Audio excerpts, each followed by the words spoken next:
Operation Neelkanth का सबसे बड़ा प्रहार। बीकानेर में 1.79 करोड़ की अवैध संपत्ति फ्रीज, नशा तस्करों में मचा हड़कंप। रिपोर्टर यतेंद्र चड्ढा। क्या नशे के सौदागरों की काली कमाई पर पूरी तरह शिकंजा कसने का वक्त आ गया है। बीकानेर में हुई इस बड़ी कार्रवाई ने अपराध जगत में हड़कंप मचा दिया। सोचिए, करोड़ों रुपए की अवैध संपत्ति, आलीशान मकान, बैंक खातों में जमा रकम और कृषि भूमि, सब कुछ एक झटके में फ्रीज कर दिया गया। आखिर कौन है ये लोग और पुलिस ने ऐसा क्या सबूत जुटाया कि करोड़ों की संपत्ति पर ताला लग गया। आइए जानते हैं पूरी कहानी। बीकानेर पुलिस ने ऑपरेशन नीलकंठ के तहत एनडीपीएस एक्ट की धारा 68F में बड़ी कार्रवाई करते हुए 1,79,05,609 रुपए की अवैध संपत्तियां फ्रीज करवा दी हैं। जिला पुलिस अधीक्षक मृदुल कच्छावा के निर्देशन में संगठित अपराधियों और मादक पदार्थ तस्करों की गैर कानूनी कमाई से बनाई गई संपत्तियों की पहचान की गई और सक्षम प्राधिकारी के आदेश के बाद उन्हें फ्रीज किया गया। कार्रवाई के दौरान सदर थाना क्षेत्र के सत्तार अली उर्फ सत्तार भुट्टा के करीब 1.10 करोड़ रुपए मूल्य के 2 रिहायशी मकान, परी और शहजाद के बैंक खातों में जमा रकम तथा फिरोज उर्फ जग्गू की 2 कृषि भूमि को भी फ्रीज किया गया। पुलिस रिकॉर्ड के मुताबिक सत्तार अली और उसके पुत्रों के खिलाफ 37 गंभीर आपराधिक मामले दर्ज हैं। उसके बेटे सिकंदर अली, साजिद खान और साहिल हिस्ट्री शीटर हैं, जबकि सत्तार अली की हिस्ट्री शीटर पत्रावली भी खोली जा रही है। वहीं शहजाद अली और उसके बेटे फिरोज उर्फ जग्गू के खिलाफ भी 3 गंभीर मामले दर्ज बताए गए हैं। एसपी मृदुल कच्छावा ने स्पष्ट किया कि यह कार्रवाई यही नहीं रुकेगी। ऑपरेशन नीलकंठ के तहत जिले के अन्य नशा तस्करों और संगठित अपराधियों की अवैध संपत्तियों की भी पहचान हो चुकी है और जांच पूरी होते ही उनके खिलाफ भी इसी तरह की सख्त कार्रवाई की जाएगी।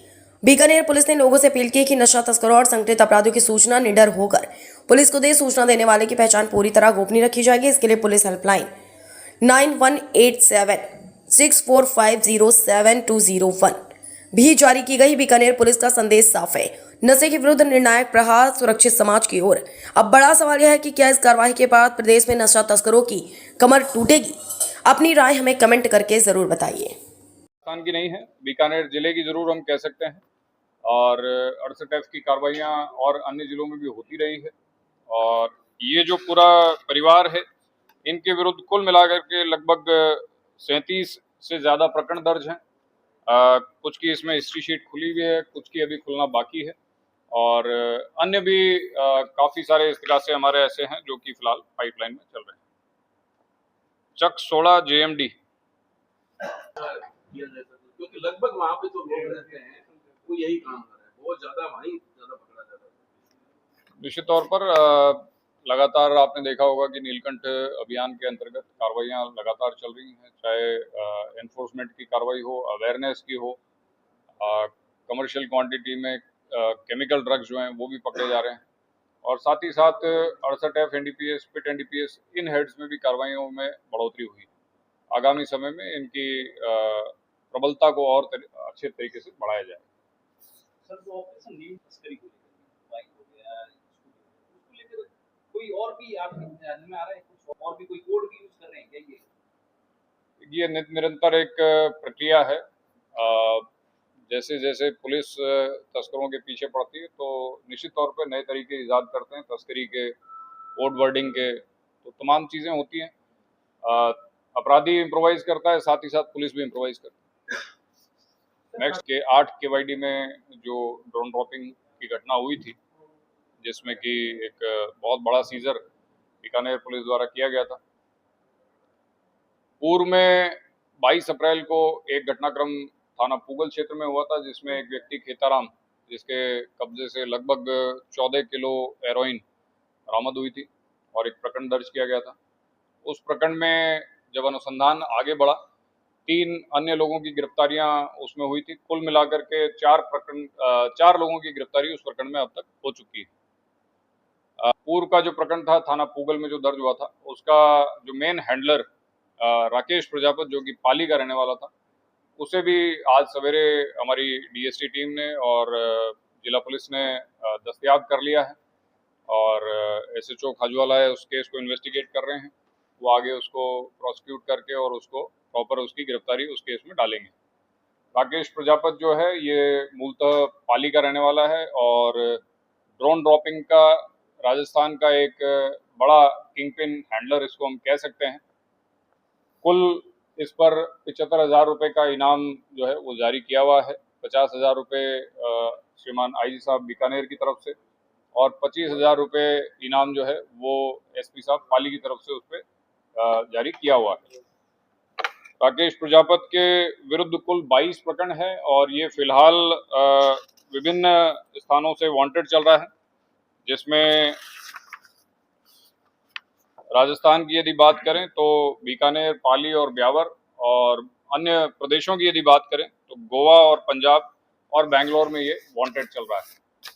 राकेश पूर्व में भी ड्रोन ड्रॉपिंग में इन्वॉल्व रहा है और इसका बैकग्राउंड जो है ड्रोन ड्रॉपिंग में इन्वॉल्व होने का ये रहा कि जब ये फरीदकोट जेल में था एक आर्म्स एक्ट के केस में, तब ये पंजाब के तस्करों से संपर्क में आया और अक्रॉस बॉर्डर पाकिस्तान में इसने संपर्क स्थापित किए और उसके बाद में इसने ये ड्रोन ड्रॉपिंग की घटना को अंजाम देने का प्रयास किया था।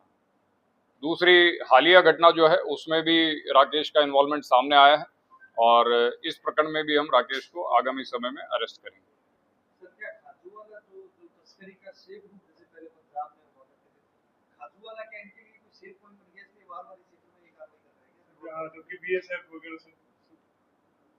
देखिए, ड्रोन ड्रॉपिंग की जो घटनाएं हैं पूर्व में पंजाब में लगातार होती रही हैं और वर्ष 2022, 23, 24 की बात करें तो गंगानगर में घटनाएं बढ़ी थी।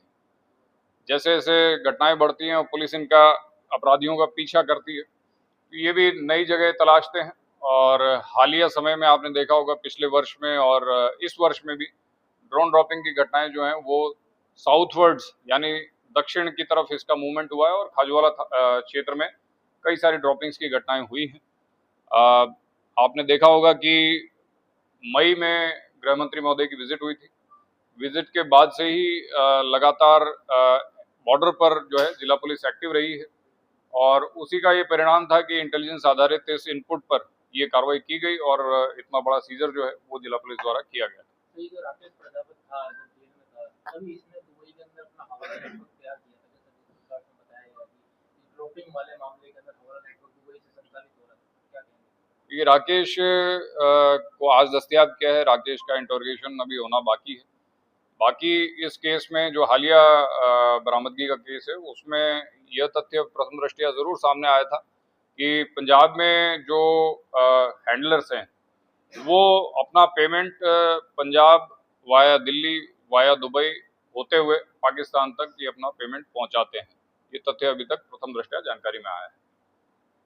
तस्कर सर जितने भी अभी तक जितने पकड़े गए, कार्रवाई हुई उन पे, इनमें पहले से अपराध में सम्मिलित का परसेंटेज क्या है सर, और जो है प्रेशर कितने, मतलब या पुराने अपराधी है वही इसमें ज्यादा शामिल हो रहे हैं या आप नए लोगों को? तो ये लगभग जितने भी ड्रोन ड्रॉपिंग की घटनाओं में अक्यूज पकड़े गए हैं, चाहे वो खेताराम हो, चाहे वो इस प्रकरण में वीरेंद्र पकड़ा गया है या राकेश प्रजापत है, सभी का पूर्व का आपराधिक रिकॉर्ड है।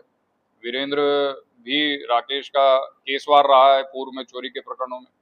खेताराम जो है वो भी राकेश का केसवार रहा है और राकेश स्वयं जो है वो अभ्यस्त अपराधी है। इसके ऊपर चोरी के प्रकरण हैं, आर्म्स एक्ट के हैं, एनडीपीएस के हैं, हत्या का प्रयास के मुकदमे हैं। तो ये अभ्यस्त अपराधी है और जो है विभिन्न प्रदेशों में और विभिन्न राजस्थान के विभिन्न जिलों में वांटेड चल रहा है।